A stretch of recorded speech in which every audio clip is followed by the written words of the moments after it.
Muchísimas gracias, Quique, por tus palabras. Y bueno, para mí es un honor tener un espacio hoy aquí. Muchísimas gracias a Javi y a todos los que habéis hecho posible el llevar a cabo esta jornada y sobre todo pues reiteraros mi agradecimiento por haberme invitado y poder participar hoy. Mi charla va un poco en línea, bueno, va muy en línea de la que acabáis de escuchar, de mi compañero Fran. Yo me voy a centrar más en la etapa adulta y más concretamente en el fútbol femenino, ¿vale? En la categoría femenina.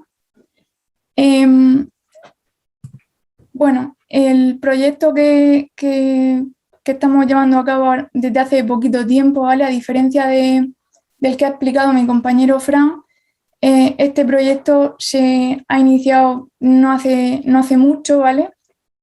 Sobre todo por el tema de la pandemia, pues hemos podido iniciarlo apenas hace unos meses, las valoraciones.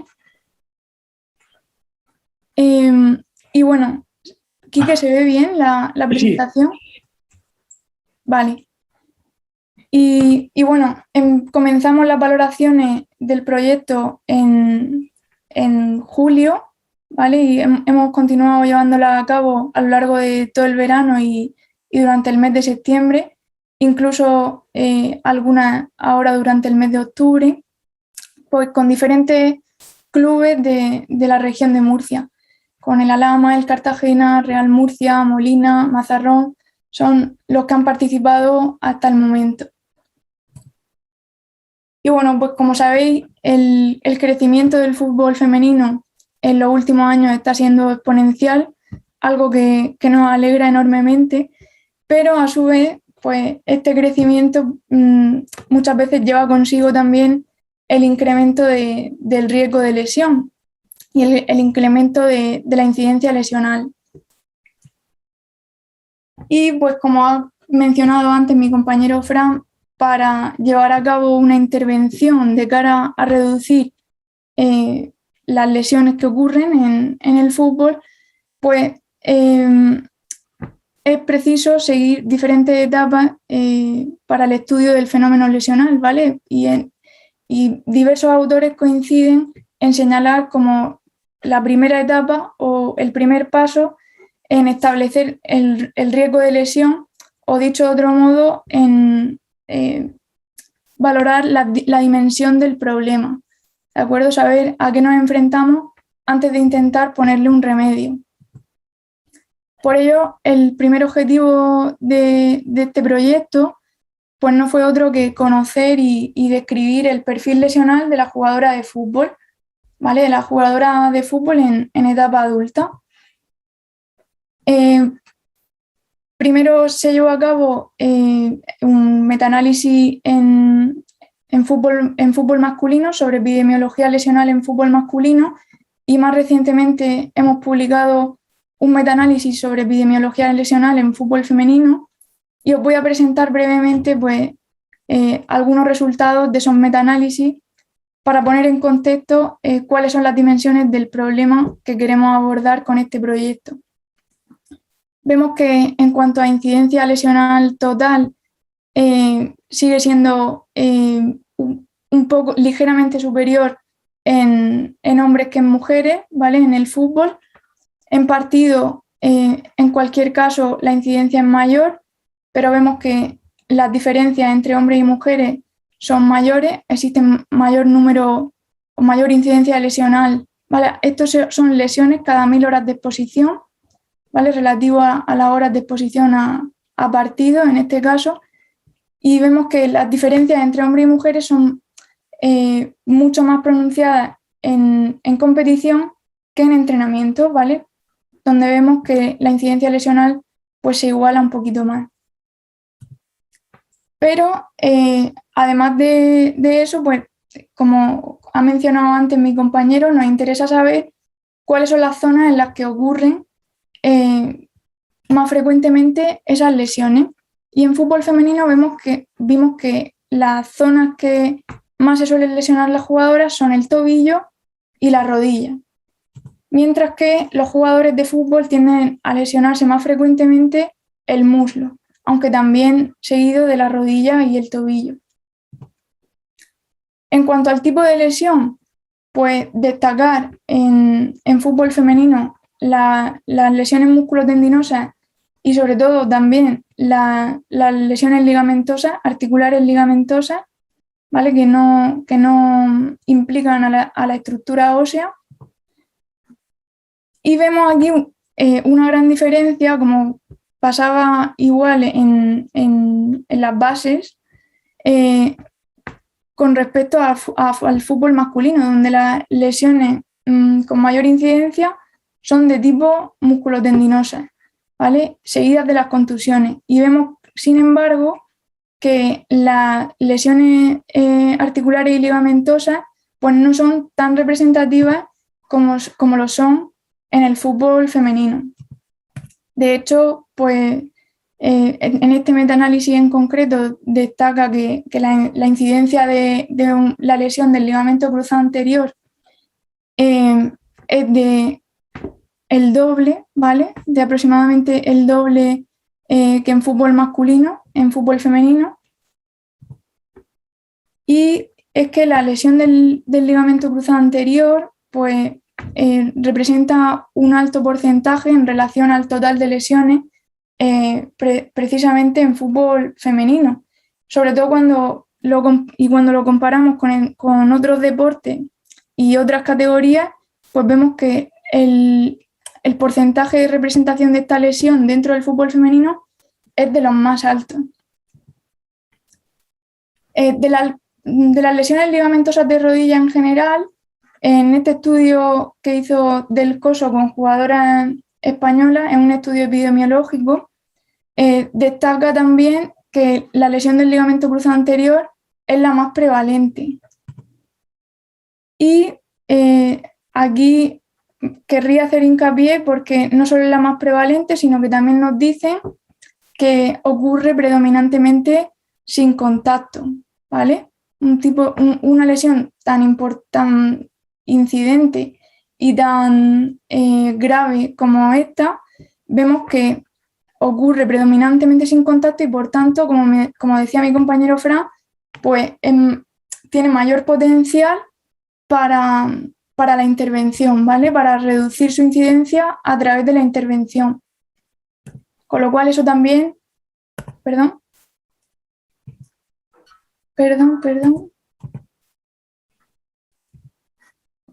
No sé a qué botón le he dado.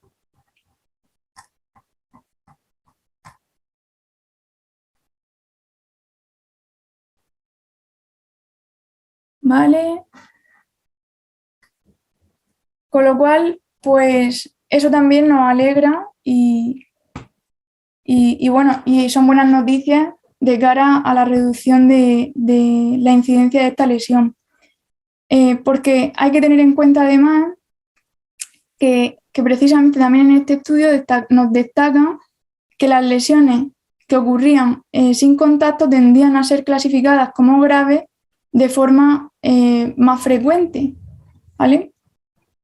Por lo tanto,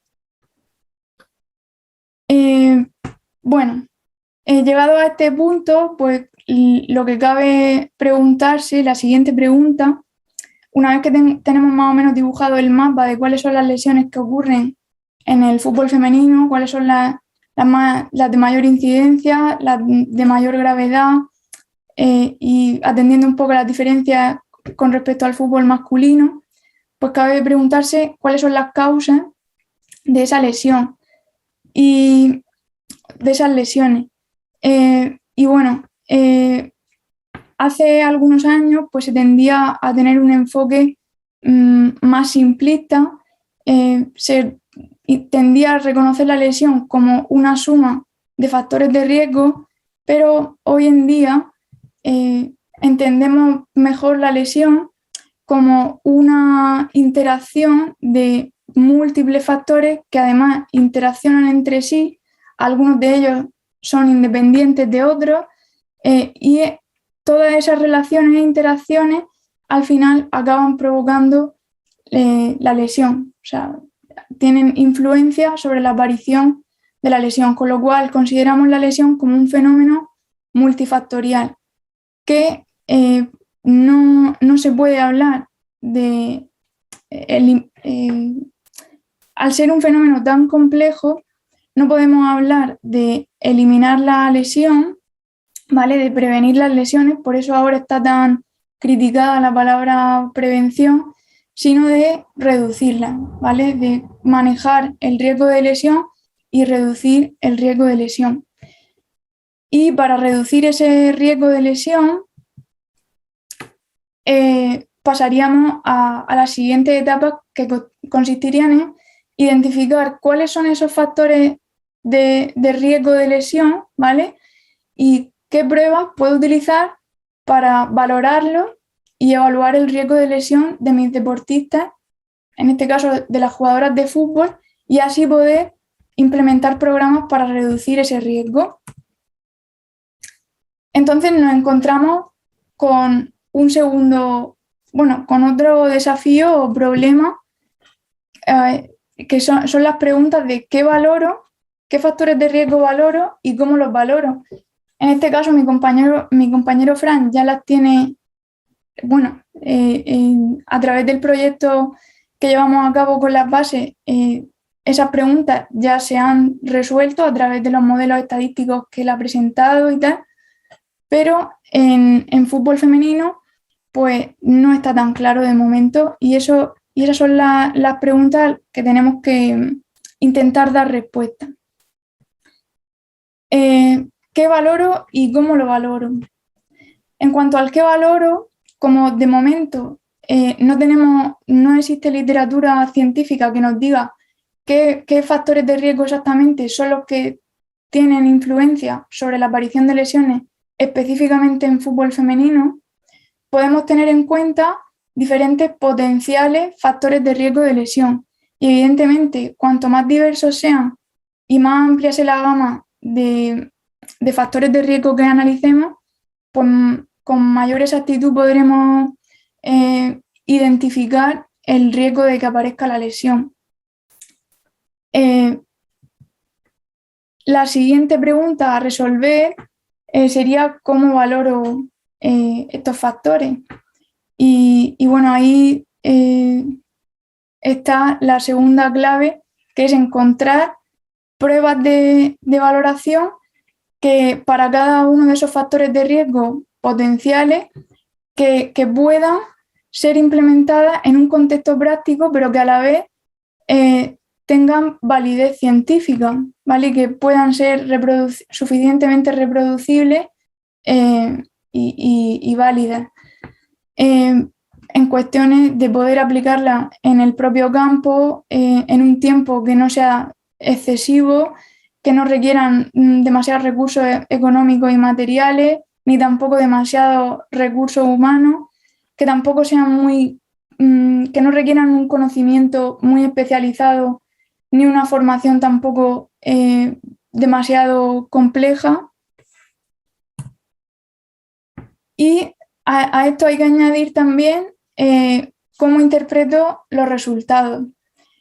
Porque en el hipotético caso que conociésemos exactamente las relaciones entre los factores de riesgo, qué influencia tienen sobre las lesiones y además tuviésemos pruebas de campo para valorarlo, después tendríamos el siguiente desafío, que sería interpretar los resultados de esas valoraciones. Por ejemplo, en este test de flexión de cadera con rodilla extendida del protocolo RONESPORT, nos interesaría conocer a partir de qué valor la jugadora de fútbol debería o tendría mayor riesgo de lesión, qué valores son buenos y qué valores son malos, ¿vale? O a partir de qué valor puedo considerar que la jugadora de fútbol tiene un déficit y debería, sobre el que debería intervenir para disminuir su riesgo de lesión. No sé si me he terminado de explicar. Así que, bueno, para dar respuesta a esas diferentes preguntas, nuestro principal objetivo de la investigación es determinar la influencia de potenciales factores de riesgo de lesión sobre la incidencia lesional en el fútbol femenino mediante pruebas de campo. ¿Por qué pruebas de campo? Pues para que en un futuro vosotros como entrenadores y entrenadoras podáis, o preparadores físicos o fisioterapeutas, podáis implementarlas de forma práctica en el día a día del entrenamiento. E identificar además las interacciones entre estos factores a través de redes de inteligencia artificial. Para cumplir con ese objetivo, el diseño que estamos llevando a cabo consiste en unas valoraciones iniciales de potenciales factores de riesgo de lesión a través de diferentes pruebas físicas de campo, eso al inicio de la temporada, y luego un seguimiento prospectivo de la carga de entrenamiento, del ciclo menstrual y de las lesiones. Aunque ahora os explicaré exactamente cómo lo estamos llevando a cabo en esta primera etapa del proyecto. Nuestro objetivo entonces sería recoger los datos de un gran número de jugadoras de fútbol para poder introducir o integrar esos datos en modelos predictivos, ¿vale? A través de técnicas estadísticas contemporáneas que nos permitan crear esas redes que nos digan cuáles son las variables que tienen mayor peso sobre la aparición de la lesión, cómo interactúan esas variables entre sí y al final que nos den respuesta a esas preguntas que todavía están por resolver en fútbol femenino. ¿Con qué finalidad? Pues la finalidad es en un futuro, cuando consigamos desarrollar estos modelos predictivos eficaces, poder desarrollar, por ejemplo, aplicaciones móviles en las cuales simplemente introduciendo los datos de los test de las jugadoras o realizando grabaciones, ¿vale?, de las diferentes pruebas, automáticamente estas aplicaciones de móviles o de tablet nos remitan un informe con las diferentes debilidades o déficits que la jugadora debe trabajar para reducir su riesgo de lesión. Ese sería el ideal. Pero a su vez, en tanto en cuanto vamos desarrollando el proyecto, también tenemos como grupo de investigación otros objetivos prácticos, como prestar asesoramiento a los clubes que participan con nosotros sobre los potenciales factores de riesgo de lesión evaluados en las jugadoras, pues dándole informes orientativos tanto individuales como grupales de cada una de las variables que analizamos. Y bueno, transferir el conocimiento al terreno práctico en la medida de lo posible, pues a través de jornadas como esta o charlas a nivel más informal con el cuerpo técnico de los equipos, etc. Por lo tanto, hemos intentado englobar una amplia gama de factores de riesgo a evaluar para integrarlos como la valoración inicial del proyecto. Y esos factores de riesgo los tenemos categorizados, como os ha explicado antes Fran, pues algunos sobre características personales, constructos psicológicos que los enviamos a través de un cuestionario de Google, ¿vale?, con la herramienta Google Forms, y luego también valoraciones del rendimiento físico a través de las diferentes pruebas. Pruebas que tenemos categorizadas, como he mencionado, pues para abarcar el mayor número de factores de riesgo posible, atendiendo a los fundamentos del movimiento, movilidad, estabilidad, control motor, simetría, atendiendo también a las capacidades físicas de fuerza, en fuerza isométrica máxima de miembro inferior, velocidad en el sprint y flexibilidad a través del rango de movimiento, y también valorar las destrezas específicas del deporte, como diferentes mecánicas de aterrizaje y la mecánica del cambio de dirección, Ahora os mostraré un vídeo donde se puede ver de forma breve las valoraciones que estamos llevando a cabo, que normalmente nos llevan 1 o 2 sesiones como mucho, de hora y media, 2 horas. Si son 2 sesiones, pues hora y media cada una más o menos. Y si es una sesión, pues ya se alarga un poquito más, pero no suele robar mucho tiempo a los equipos.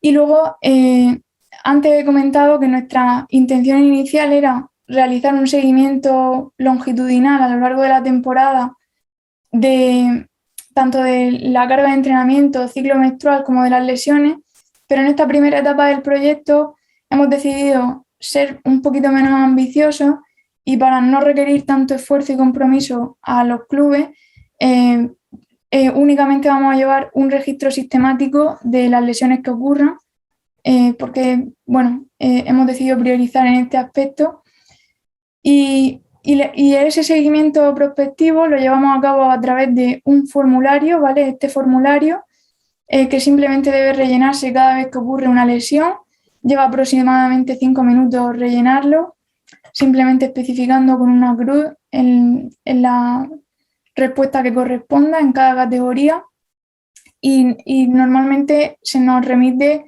a través de una foto por WhatsApp o también tenemos la opción de a través de la herramienta de Google Forms. Eso ya queda a decisión de el miembro del cuerpo técnico del equipo que se esté, que esté llevando a cabo esa tarea. Y bueno, ¿por qué participar en este proyecto? Pues para nosotros, como ha dicho Fran, la valoración es imprescindible, primero para poder individualizar la intervención, que siempre va a ser mejor que un programa generalizado, y también para tener datos de referencia de esa jugadora, por ejemplo, en caso de que ocurra una lesión, pues tiene esos valores de referencia que van a ser muy útiles de cara al proceso de readaptación, permite esa valoración y esa entrega de informes, detectar a los deportistas, a las jugadoras con mayor riesgo de lesión, y en el caso de que las mismas valoraciones se implementen con posterioridad, pues también nos va a permitir determinar las mejoras de nuestro trabajo. Y ahora, Quique, tengo tiempo para el vídeo, es cortito.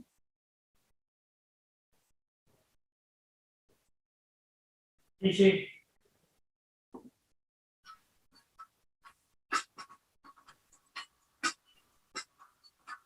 Vale, primero llevamos a cabo un calentamiento inicial en la sesión de valoración.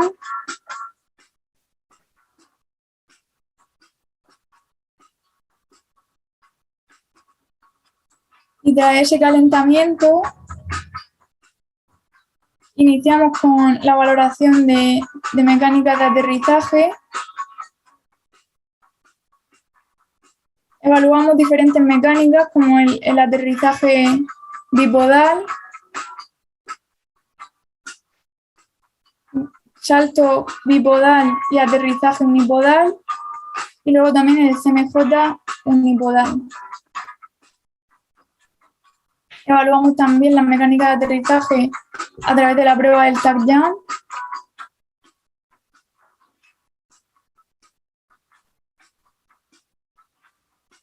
Mecánicas de cambio de dirección, en este caso de 90 grados.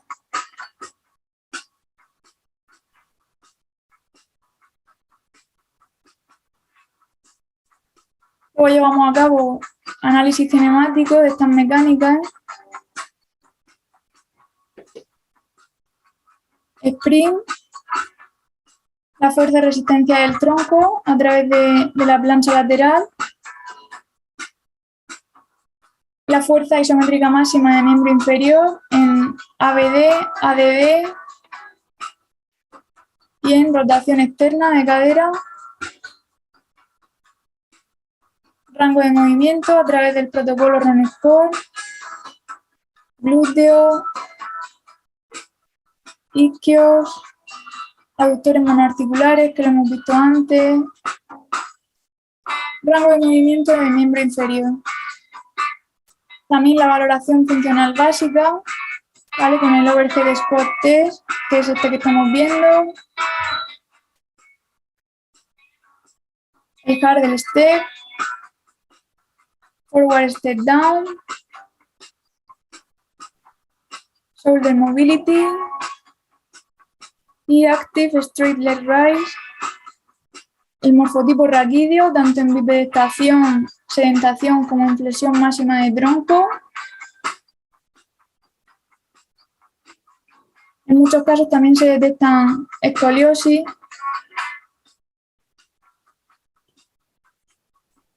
Y bueno, y hasta aquí la presentación. Muchas gracias por la atención y si tenéis cualquier duda, pues quedo a vuestra disposición. Mil gracias.